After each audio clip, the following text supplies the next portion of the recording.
Jean-Michel Léglise, bonjour. Bonjour. Un nouveau bébé sur la plume culturelle. Absolument, oui, bah voilà, on lance la version papier de la plume culturelle.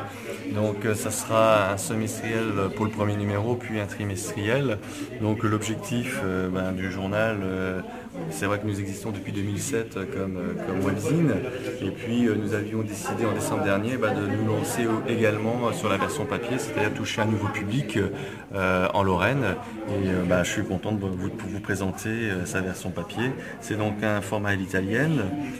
Il y a 68 pages, tout en couleur. On a mis en valeur effectivement aussi bien la photo que le texte sur des artistes en Lorraine ou des événements. On a mis en valeur, je dirais, l'humain.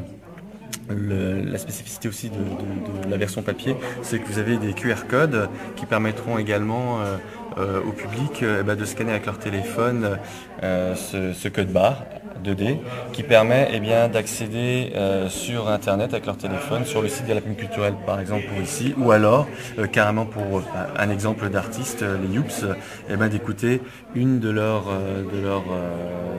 titres sur le web. Donc on a voulu vraiment apporter quelque chose d'interactif. Alors c'est un journal, on peut appeler ça comment? Parce que là c'est vraiment une belle version, hein. C'est très beau, c'est quelque chose qu'on va consulter, qu'on va feuilleter assez régulièrement. Absolument, c'est donc une revue dont le nom, la plume culturelle, la revue, et puis effectivement qu'on aura envie de feuilleter, de regarder, de partager, de garder aussi, puisque l'objectif, c'est pour ça qu'on a voulu faire quelque chose de qualité, et on va pouvoir le garder dans sa bibliothèque, sur son livre de chevet, et effectivement l'objectif étant que les gens le partagent, le lisent, le gardent, le feuillettent, seul ou à plusieurs. Alors on peut rappeler également que la plume culturelle, c'est le net. Oui, tout à fait. Alors la plume culturelle, c'est le web avec un site internet qui existe depuis 2007. C'est maintenant une version papier et ça sera aussi sur la téléphonie. Donc on est multi-support.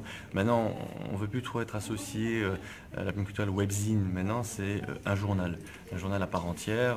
On fait nos armes maintenant sur la version papier. Après tout, on est le seul média en Lorraine d'être aussi interactif et multi-support. Le contenu rédactionnel est différent sur le web que sur la version papier, et la téléphonie une complémentarité à tout cela. Alors c'est dur de créer une telle revue, de la monter et puis de trouver des sponsors? Disons que c'est une aventure, c'est jamais facile de créer un journal, c'est jamais facile de trouver des annonceurs, mais c'est justement un challenge que nous aimons et que nous voulons faire. Et puis c'est que le début de l'aventure, puisque là c'est le numéro 1, au mois de décembre il y en aura le numéro 2 et on passe trimestriel à partir de décembre. Donc dur oui, mais le plaisir de l'avoir entre les mains, c'est ce qui est le plus beau, quoi. Alors, il y aura combien de numéros, d'exemplaires de distribués? Et puis, dans quel lieu on va pouvoir retrouver cette revue? Alors aujourd'hui il est à 5000 exemplaires pour voir, c'est un ballon d'essai pour voir un peu comment le public va être sensible à ce nouveau média. Nous avons l'objectif d'en passer à 10 000 exemplaires dès le numéro 3 et on pourra trouver cette revue dans les lieux culturels. Pour cela sur internet il y aura une Google Maps qui permettra de voir les lieux de distribution en Lorraine avec les coordonnées des partenaires et puis aussi les articles, la page, etc. Et vous pourrez voir, vous pouvez trouver la plume culturelle. Bon, sur Metz, ça sera au centre Pompidou-Metz, à l'Arsenal, Trinitaire, à l'Opéra Théâtre, et puis d'autres lieux. Il y en aura sur Nancy, sur Thionville. Mais la liste va s'étoffer, hein, ce n'est que le début. Alors pour l'instant, déjà dans les lieux culturels d'une manière générale. Voilà, absolument. C'est l'objectif que ça reste dans le lieu culturel ou dans les lieux de tendance. Notre objectif n'est pas de distribuer cela chez le boucher, même s'il n'y a aucune...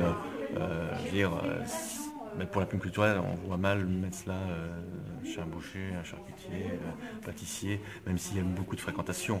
L'optique là étant de qualité et puis ça prend de la place un petit peu. Donc on préfère que ce soit vraiment dans des lieux où les gens viennent et vont et découvriront la plume culturelle. Alors la plume culturelle, c'est une association.